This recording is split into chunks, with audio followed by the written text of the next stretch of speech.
Now, exclusive Storm Tracker Doppler weather with meteorologist Chase Ward.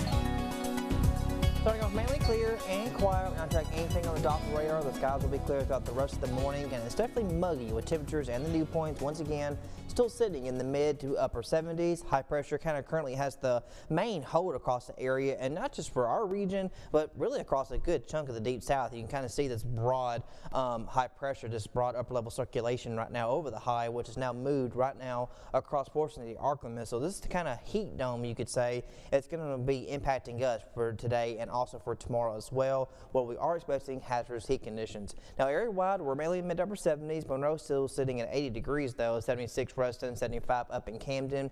Dew points come at no surprise. They're in the mid-70s, which is going to definitely make it feel very, very hot and humid for this afternoon, with our forecasted highs still pushing upper 90s right there near that triple-digit mark. So just like it was this weekend and last week, we're kind of in the final days of July. August starts off this weekend. Typical when we see heat index values get as high as they will be, and they're going to be reaching around 110. Some places will be just over that, especially in the Mississippi River Valley. So extreme heat warnings and heat advisories are in effect for today. So just make sure you're staying safe, especially during the peak heating hours of the afternoon. Now, as we kind of get closer towards the middle part of the week, we're going to start to see a little change in the overall weather pattern, which is definitely some good news, especially if it can give us a break from these very hot temperatures. And don't get to say this word too often, especially in late July, early August, but there definitely could be a cold front, or in this case more of a cool front, which could definitely give us a chance to cool down as we head into this weekend. I mean, 91, 92, even 90 is still warm in my book, but we'll take that over 199.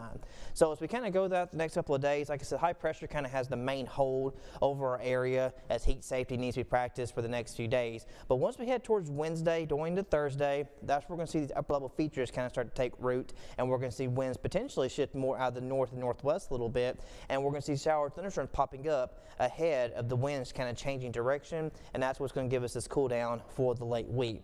So until then, like I said, be safe, especially around 2 or 3 o'clock onward towards 5 or 6. Models trying to indicate we might see a shower or two try to get squeezed out a little bit. It's a very, very muggy environment, and with all the daytime heating, we might see maybe a pop-up shower or two, but honestly, it's going to be relatively brief, so we'll kind of keep rain chances 10%. And then we'll start to see winds start to slowly shift direction by late Tuesday night. And as we go into Wednesday, that's when things kind of start more or less as far as the showers and thunderstorms, and the temperatures kind of start their cool down heading into this weekend. So till then, like I said, just be safe with the extreme heat conditions. We'll start falling to mid-90s Wednesday through Thursday, and then drop to our lowest point, the lower 90s, over the weekend, which could actually continue as we kind of head into next week on Sunday, Monday, and kicking off the first couple of days of August. So that's right back watching MC News Today.